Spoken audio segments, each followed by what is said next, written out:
Bienvenue dans cette analyse approfondie du quintet, plus du dimanche 12 octobre 2025 sur l'hippodrome d'Auteuil. Au programme aujourd'hui, le prix Jacques Barbe, un handicap de est très intéressant sur la distance exigeante de 3900 mètres. La course s'annonce disputée, avec plusieurs candidatures crédibles et quelques outsiders qui peuvent créer la surprise. Je vais passer en revue les chevaux les plus en vue, vous expliquer pourquoi ils méritent une place dans vos jeux, et vous donner mes impressions personnelles pour composer un ticket solide. Allons-y cheval par cheval. Numéro 15, Princesse du Lys, base principale. Je place en tête de mon pronostic cette charmante Princesse du Lys, une jument de 5 ans qui semble arriver au bon moment pour frapper un grand coup dans ce quintet plus. Elle n'a couru qu'une seule fois sur les haies d'Auteuil, en mars dernier, concluant 8e.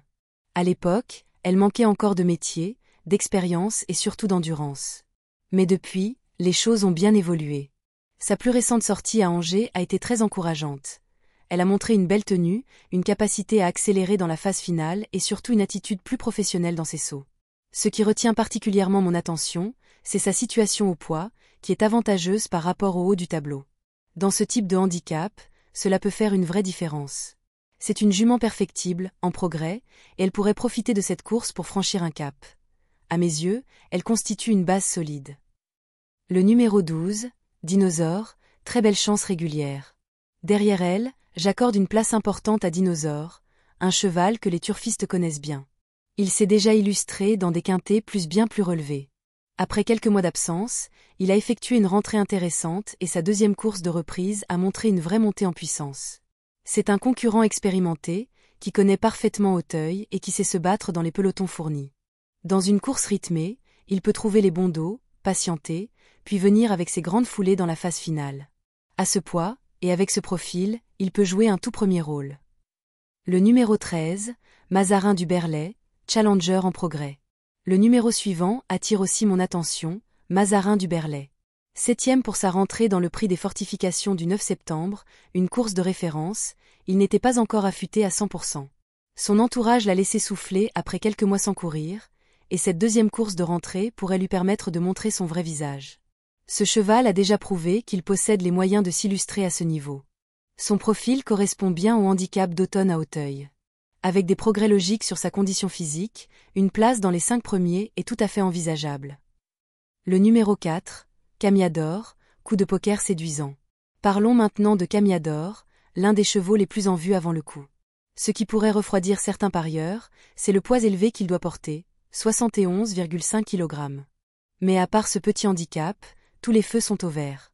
Il est en forme ascendante, il apprécie le parcours d'Auteuil, et le lot qu'il affronte ici est dans ses cordes.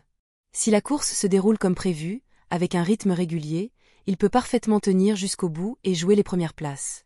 C'est le profil typique du cheval solide, dur à l'effort. Numéro 7, Kafkaïen, outsider intéressant. Passons à présent à Kafkaïen, un cheval qui n'a pas encore tout montré. Sa 7e place récente dans une bonne course pour AQPS, autre que pur sang, pour ses débuts à Auteuil, est plus prometteuse qu'il n'y paraît. Cette course lui a permis de prendre ses marques sur ce tracé exigeant. Son entourage l'estime, et dans un handicap où la régularité des sauts peut faire toute la différence, il mérite clairement une note de méfiance. Ce n'est peut-être pas un favori logique, mais il peut créer la surprise à belle cote. Le numéro 9, Cosimag, retour à surveiller de près. Dans les profils intéressants, il y a aussi Cosimag. Il n'a pas été revu depuis le mois d'avril, mais attention, il s'agit d'un cheval régulier et polyvalent. Gagnant en plat à Machecoul, gagnant en haie à Senon-Poincé, il n'a jamais déçu dans ses limites. Certes, il manque encore d'expérience dans les grands handicaps d'Auteuil, mais son style appliqué et son sérieux dans les sauts peuvent compenser cette lacune. Si le cheval n'est pas trop rouillé pour sa rentrée, il peut accrocher une place dans la bonne combinaison. Le numéro 1, Olco, cheval en grande forme, à surveiller de très près. Et enfin, impossible de conclure cette revue sans parler du numéro 1, Olco, véritable tube du moment. Il reste sur 2 victoires éclatantes sur les haies d'Auteuil, les 9 et 27 septembre, et a vu sa valeur passer de 46 à 54 en quelques semaines.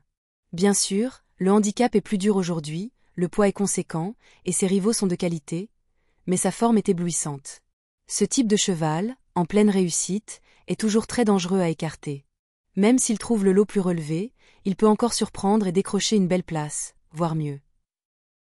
Pour résumer cette analyse, ma base principale reste la numéro 15 Princesse d'Ulysse, très bien placée au poids et en progrès constant. Ensuite, j'aime beaucoup le 12 Dinosaure et le 13 Mazarin du Berlay, 2 chevaux expérimentés capables de briller. En embuscade, attention aux 4 Camiador, malgré le poids, et au 1 Olco, le cheval de la forme. Et pour les amateurs de belles côtes, le 7 Kafkaïenne et le 9 Cosimag peuvent venir pimenter vos combinaisons. Ce prix Jacques Barbe s'annonce très ouvert, et comme souvent à Auteuil, le terrain et le rythme de course feront la différence. Faites vos jeux avec intelligence et stratégie, en combinant base solide et outsider séduisant. Merci de m'avoir écouté pour cette analyse complète et détaillée, et bonne chance à tous les turfistes.